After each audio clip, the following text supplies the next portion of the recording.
Bruce Melody yashimiye The Ben wamutumiye ashimangira ko intego zabo ari ukwambutsa imipaka umuziki nyarwanda. Icyakora ashimangira ko yamutwaye abafana anabaha ikazi. Kubunani kuwa mbere cyangwa se itariki ya mbere Mutarama uyu mwaka 2026 murabizi ko ari bwo muri BK Arena habereye igitaramo cy'amateka cya The New Year Groove cyahuje abahanzi bakomeye mu Rwanda, The Ben na Bruce Melody. Kikaba cyaratanze rero ibyishimo bidasanzwe.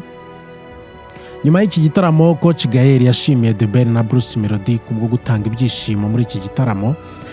Abanyarwanda bakomeje gushyigikira umuziki nyarwanda ndetse yizeza abanyarwanda ibitaramo byiza kuruta ibi. Coach Gael yaragize ati mfashe uyu mwanya ngo nshimire abanyarwanda bakomeje gushyigikira umuziki wacu, by'umwihariko abaje mu gitaramo cya The New Year Groove 2026. Ati mwarakoze, mwaje muri benshi, ndatekereza ko ari ubwa mbere twabonye BK Arena yuzuye neza. Abakunzi b'umuziki wacu, umuziki w'abana b'abanyarwanda, ni ishema ku Rwanda kandi bifite igisobanuro kinini ku rugendo twatangije. Akomeza agira ati kuri Bruce Melody na The Ben mwarakoze gutegura ibintu byiza, mwatanze ibyishimo, mwerekana icyo ubufatanye bukora. Turizeza abanyarwanda ko ibindi bitaramo turi kubategurira bizaba byiza kurushaho.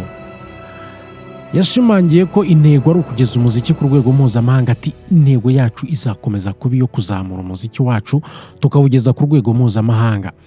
Nyuma yaho ubwo yari mu kiganiro Sunday Choice, Bruce Melody nawe yashimiye The Ben wamutumiye muri iki gitaramo cy'amateka. Ati yarakoze cyane gutegura igitaramo, akomerezaho, akomeze gutegura n'ibindi, anashyire hanze imiziki.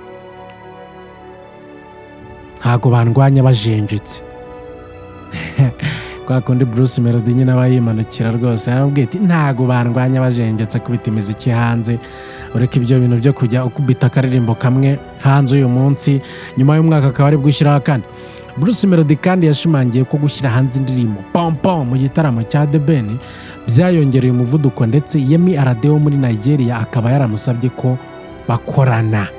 Kuri ubu Pompo imaze kurebwa n'abarenga miliyoni ku rubuga rwa YouTube mu gihe cy'iminsi 2 gusa. Unyarukiraho nawe irebe n'indirimbo nziza ya Bruce Melody. Reka ngusabe gukora subscribe ahangaha, ariko akundi tuba twikomereza twikubitira utuntu tugiye dutandukanye, utu update tugiye dutandukanye, twikomerezaho kandi subscription gusa, cyangwa se ukore subscribe kugira ngo tujye tubana muri byinshi bigiye kuzajya binyura ahangaha.